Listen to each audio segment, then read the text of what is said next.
C'est Karine Maud. et nous sommes entre deux.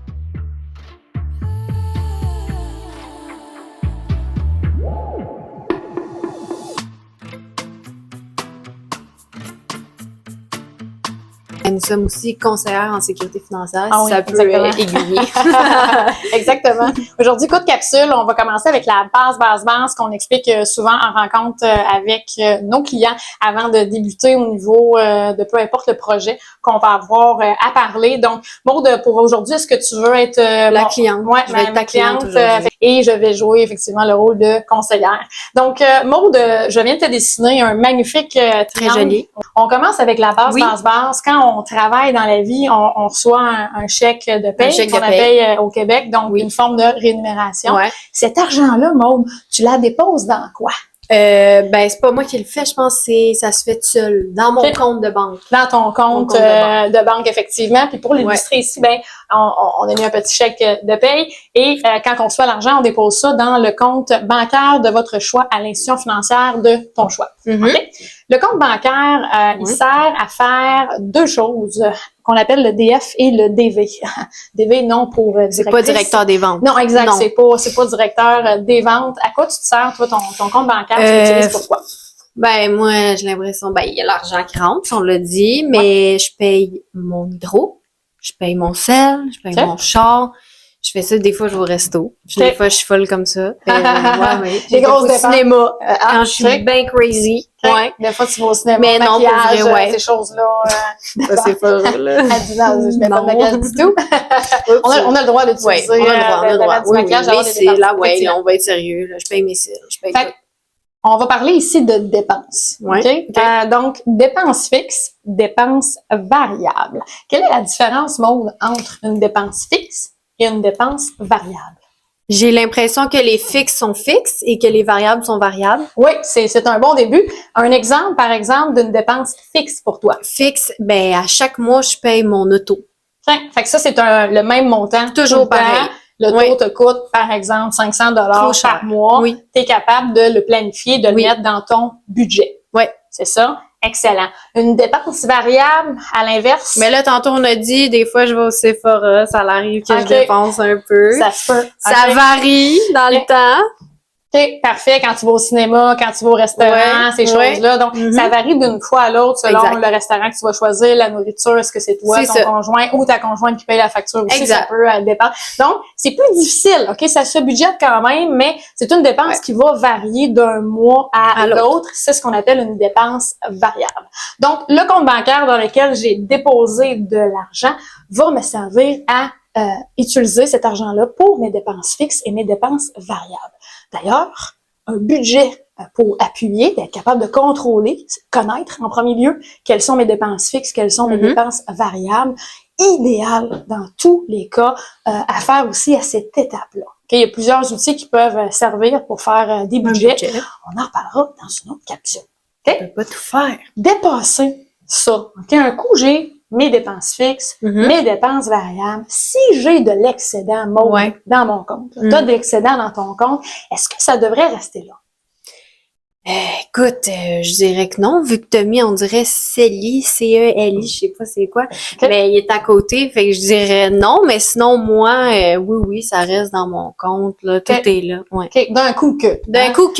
Ça, moi, d'un coup que mon char, il pète. Je le laisse dans mon compte. Brise, effectivement. Pas d'assurance. D'un coup, ça brise. J'ai entendu souvent ça, Maud, des gens qui avaient beaucoup d'excédents dans le compte bancaire. D'un coup que les fenêtres, ils brisent. Exact. D'un coup que je m'achète un deuxième chien parce que ma conjointe a veut que je m'achète un deuxième chien. Tu comprends? Pour nous rendre heureuses. D'un coup. OK? Puis d'un coup que j'ai besoin de changer mes pneus.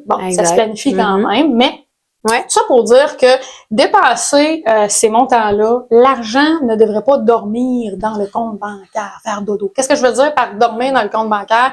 C'est que l'argent ne prend pas de valeur pendant le temps que vous ne l'utilisez pas. Okay? Donc, ce qu'on conseille de faire, c'est vraiment s'assurer d'avoir assez d'argent ici, toujours laisser une petite somme excédentaire dans le compte bancaire. Pourquoi?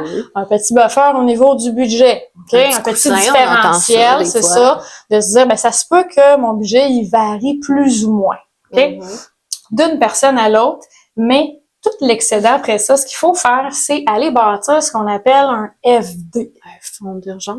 C'est ça, Maude, c'est excellent. C'est une bonne cliente. Elle a des bonnes réponses. On va aller bâtir un fonds d'urgence. Tu sais, là, d'un coup que, OK? Mais on va aller mettre ça là-dedans. C'est d'un coup. À ce que je comprends, d'un coup que le fonds d'urgence, il reste pas dans le CB compte bancaire. C'est ça que tu me dis. Exactement. Il doit pas rester là, idéalement, pour que l'argent travaille un petit peu pour moi. Pour pas qu'elle perde de valeur. Elle va prendre de la valeur, effectivement, en attendant que j'en ai besoin, que je l'utilise. Un fonds d'urgence, ça ressemble à quoi? Un fonds d'urgence devrait toujours ressembler environ, Maude, 3 à 6 mois de quoi? De tes dépenses fixes ou de tes dépenses variables. OK? Et. OK? Exactement. Maude a dit, moi, je suis vraiment confortable avec 8 mois dans ma vie. C'est correct aussi. C'est une base qu'on dit à tout le monde, devrait toujours avoir entre 3 mois à 6 mois de mes dépenses fixes et variables. En cas qu'il arrive quelque chose. Puis ça, c'est un calcul qu'on fait quand on fait l'exercice de ton plan financier ensemble, te dire, Maude, selon ta situation financière, selon tes dépenses à toi, voici ce que je te suggère d'avoir dans un petit compte en tant que fonds d'urgence. OK? Bien évidemment, quand on parle d'un fonds d'urgence, OK, c'est un fonds qui peut servir à faire un petit peu de rendement, mais c'est pas un fonds dans lequel, Maude, je vais suggérer d'avoir un gros rendement parce qu'il faut que l'argent soit accessible maintenant. On va revenir un petit peu plus tard sur le principe des véhicules de placement, qu'est-ce qu'ils contiennent, puis qu'est-ce qu'il peut avoir à l'intérieur. OK? Mais c'est vraiment juste un aperçu. Fait que le fonds d'urgence, Maude, il peut être où? Ça peut être un autre petit compte que j'ouvre dans mon institution financière, mais je pourrais le mettre aussi dans mon CELI. Puis oui, c'est une possibilité d'aller mettre le fonds d'urgence dans le CELI, effectivement. Okay. On fait attention parce que le CELI, il y a des droits de cotisation qu'il faut s'assurer de ne pas dépasser, qu'il faut absolument respecter. C'est un compte enregistré. Exactement. On va revenir dans une autre capsule sur le CELI, mais là, c'est de comprendre qu'on peut mettre le FD, fonds d'urgence, dans le CELI. Séparé du CB, le compte bancaire. Exact. Donc, Maude, on reçoit l'argent, ton compte, ton chèque. Oui, mon chèque. De paye qui rentre directement par virement aujourd'hui dans le compte bancaire qui me sert à effectuer mes paiements pour mes dépenses fixes, mes dépenses variables. Je laisse un petit buffer qu'on peut aussi, avec une francisation meilleure, un différentiel. C'est un logo différentiel. OK? Différentiel, c'est l'écart entre ma donnée et la donnée projetée qui pourrait... Même moi, m'a perdu là-dessus. Exact. Fait que, on va parler de laisser un petit montant au cas où. Un petit excédent. Un petit excédent, effectivement. Dépasser ça, je m'en viens mettre l'argent dans un fonds d'urgence pour justement prévoir les imprévus. Je prévois ce qui pourrait arriver à travers le temps. Dans mon fonds d'urgence que je laisse de 3 à 6 mois. Parfait. Au début, on commence par bâtir. Par la suite, qu'est-ce qu'on s'en vient faire? Un coup qu'on l'a accompli ou en parallèle, mettons, là, elle a vraiment beaucoup d'argent. Elle a la capacité, elle peut se le permettre. Maude, t'habites chez tes parents, tu gagnes déjà un bon revenu, on fait ton budget ensemble, puis on a de la place. C'est là qu'on va aller commencer à bâtir pour MT. Qu'est-ce que ça veut dire, MT? Mode de travail? Mode travailleur autonome et mode à Toulouse, je le sais pas. C'est possible, Maude, mais c'est pas tout à fait la bonne réponse. Ça s'appelle les projets à moyen terme. Exactement. Moyen terme, qu'est-ce que ça veut dire? On va venir prévoir environ de 3 à 5 ans. OK, des projets que tu veux. Maude, ça ressemble à quoi un projet que tu aurais de 3 à 5 ans? Moi, 3 à 5 ans, j'aimerais ça acheter une belle propriété. Une belle propriété. Maude peut faire l'achat d'une propriété ici. Aussi de nouveaux véhicules, peut-être 3 à 5 ans. Parfait. Ça m'a l'air beau, tout ça. Excellent. Mais ça, on va pouvoir commencer à faire des projections, à budgéter combien va acheter la résidence, combien on va avoir besoin de montants de départ, ces choses-là. Donc, on va se servir, Maude, des calculatrices financières ensemble. On va faire des projections ensemble qui vont nous permettre de déterminer un montant X qu'on va les mettre soit par semaine, soit aux 2 semaines. Ça pourrait-tu me dire combien j'ai besoin de mettre justement par semaine pour acheter dans 3 mois? Ça peut faire absolument. On peut faire ça, on peut faire ça ensemble. Donc, on va commencer à mettre de l'argent aussi de côté pour ce projet-là, si bien évidemment, on est capable de le faire dans la capacité. L'important, c'est de respecter vraiment l'ordre prioritaire, mais à partir de FD et jusqu'en bas, on peut tout faire en même temps si le budget nous permet. Parfait. Donc, les projets moyen terme, on va commencer à pouvoir mettre de l'argent de côté. Et ça, il y a plusieurs véhicules dans lesquels on va pouvoir utiliser. On va parler du CELI, peut-être du CELIAP. Si bien sûr, on est admissible. On va toutes les revoir aussi dans une capsule pour chacun. Capsule qui va parler un petit peu plus des véhicules. Okay. Le REER, le non enregistré, qui est un véhicule non enregistré. On n'en parle pas plus aujourd'hui. Le régime enregistré d'épargne études pour enfants. Et j'en passe. Ça va, Maude? Fait l'argent dans le compte bancaire. Après ça, on bâtit le fonds d'urgence. En parallèle, on commence à cotiser tranquillement, pas vite, mettre pour de l'argent. Des projets moyen terme. Et finalement, LT. Après, ou en parallèle, si on a le budget, ce sont les projets, tu me suis maintenant, moyen terme, donc ça. Long terme. Long terme, effectivement. Dans le langage financier du long terme, c'est 10 ans et plus. OK. Pour ma part, quand on dépasse plus de 6 ans, on commence à être un petit peu plus de long terme, mais sachez que normalement, c'est vraiment 10 ans et plus. Normalement, quand on fait une prévision, on vient penser à ça. Dans ta tête. Mais là, je me dis, long terme, c'est long. C'est la retraite, peut-être? La retraite, effectivement. Donc, OK, on va l'écrire Qu'on ici. faut planifier ce jeune, la retraite. C'est ce que tu me dis, là. Oui, Maude, effectivement. Si tu veux avoir une retraite selon ton niveau de vie, donc bien garni. Si tu veux bien garni, on va être capable d'aller faire des projections. Maude, combien d'argent ça va te prendre pour pouvoir atteindre ta retraite à l'âge désiré? 50 ans, 55, 60, 65. Quelles vont être les sources de revenus, etc. On va faire une autre capsule là-dessus. En parallèle, même chose, on va pouvoir aller faire des cotisations, dans pour les projets qui sont long terme. Et encore là, dans le long terme, il y a plusieurs véhicules de placement qui sont possibles et admissibles pour ces différents projets-là. Incroyable.